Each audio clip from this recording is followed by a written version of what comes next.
ચાલો આજે એક બહુ જ મહત્વની વાત સમજીએ. અત્યારે ભારતના 12 રાજ્યોમાં સ્પેશિયલ સમરી રિવિઝન એટલે કે SIR નામની એક પ્રક્રિયા ચાલી રહી છે. હવે આ છે તો મતદાર યાદીને અપડેટ કરવાની પ્રક્રિયા, પણ આ વખતે એમાં થોડી જટિલતા છે. ચાલો આખી વાતને એકદમ સરળ ભાષામાં સમજીએ. આખી વાત શરૂ ક્યાંથી થાય છે ખબર છે? એક ડ્રાફ્ટ યાદી એટલે કે કાચી યાદી બહાર પાડવામાં આવી રહી છે. હવે વિચારો કે કોઈનું નામ એ યાદીમાંથી ગાયબ છે તો શું થશે?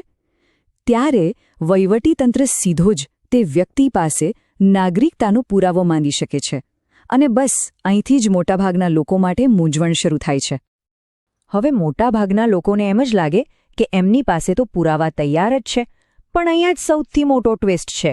જે દસ્તાવેજોને આપણે સૌથી ભરોસાપાત્ર માનીએ છીએ ને એ જ કદાચ આ પ્રક્રિયામાં પૂરતા સાબિત ન થાય. આ જે સ્ક્રીન પર દેખાય છે ને એ જ સૌથી મોટી ગેરસમજ છે. મોટાભાગના લોકો એવું માને છે કે આધાર કાર્ડ, વોટર આઈડી કે રેશન કાર્ડ બતાવીશું એટલે કામ પતી ગયું. પણ ના, સત્તાવાર રીતે આ દસ્તાવેજો નાગરિકતા સાબિત કરવા માટે નિર્ણાયક નથી. ચાલો સમજીએ કે આવું શા માટે છે. તો મુદ્દો બહુ સીધો છે. આધાર કાર્ડ એ ખાલી ઓળખ છે, નાગરિકતાનો પાક્કો પુરાવો નહીં.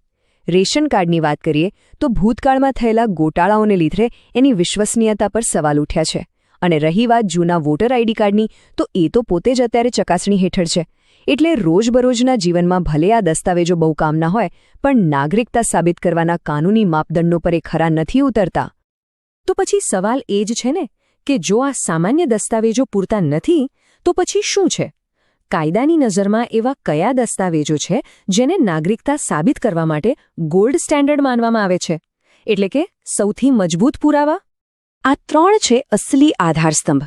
પહેલું જન્મનું પ્રમાણપત્ર, બીજું ભારતીય પાસપોર્ટ અને ત્રીજું નાગરિકતાનું પ્રમાણપત્ર. આ નિર્વિવાદ પુરાવા ગણાય છે. પણ અહીંયા જ એક મોટો પણ આવે છે. એક મોટી વ્યવહારુ સમસ્યા છે.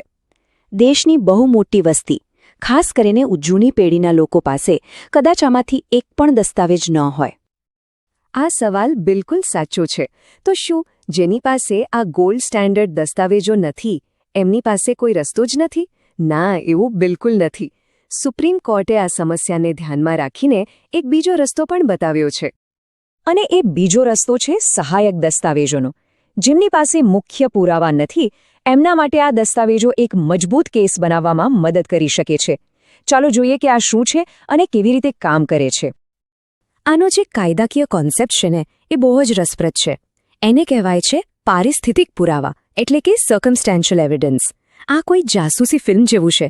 કોઈ એક પુરાવાથી કંઈ સાબિત નથી થતું, પણ જ્યારે 10 અલગ અલગ પુરાવા એક જ તરફ ઇશારો કરે ને ત્યારે કેસ એકદમ મજબૂત બની જાય. અહીં પણ બસ એવું જ છે. તો પછી એવા કયા કયા દસ્તાવેજો છે જેને ભેગા કરીને એક મજબૂત કેસ બનાવી શકાય? ચાલો હવે એવા કાગળોની એક સ્પષ્ટ યાદી પર નજર કરીએ જેનો ઉપયોગ થઈ શકે છે.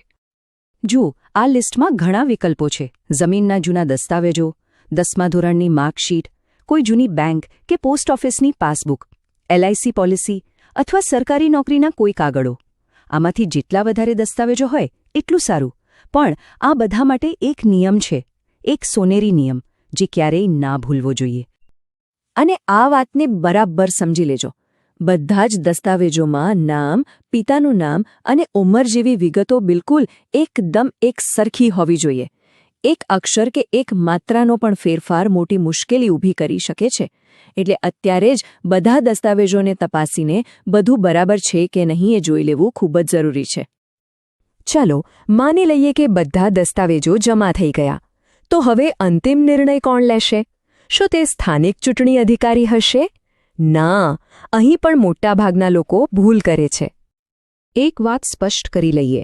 ચૂંટણી પંચનું કામ મતદાર યાદી તૈયાર કરવાનું અને ચૂંટણીઓ યોજવાનું છે, નાગરિકતા નક્કી કરવાનું નહીં. કોઈ વ્યક્તિ ભારતનો નાગરિક છે કે નહીં તે નક્કી કરવાની અંતિમ સત્તા ફક્ત અને ફક્ત ભારત સરકારના ગૃહ મંત્રાલય પાસે છે.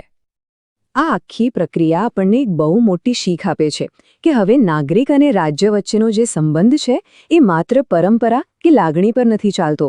એ હવે ચકાસાયેલા અને પાક્કા દસ્તાવેજો પર વધુને વધુ નિર્ભર બની રહ્યો છે. એટલે કે કાગળ હવે માત્ર કાગળ નથી રહ્યો, એ ઓળખનો સૌથી મોટો પુરાવો છે. તો આ બધી ચર્ચા પછી એક સવાલ આપણા બધાના મનમાં થવો જોઈએ. જેમ જેમ દસ્તાવેજો જ આપણી ઓળખનો અંતિમ પુરાવો બની રહ્યા છે, ત્યારે ભવિષ્ય માટે પોતાના પરિવારના રેકોર્ડ્સને સુરક્ષિત કરવા માટે સૌથી પહેલું અને મહત્વનું પગલું કયું હોઈ શકે? પોતાના પરિવાર માટે એક સક્રિય રેકોર્ડ મેનેજર બનવું એ હવે ખાલી એક સારી આદત નથી રહી, પણ ભવિષ્ય માટેની એક અનિવાર્ય જરૂરિયાત બની ગઈ છે.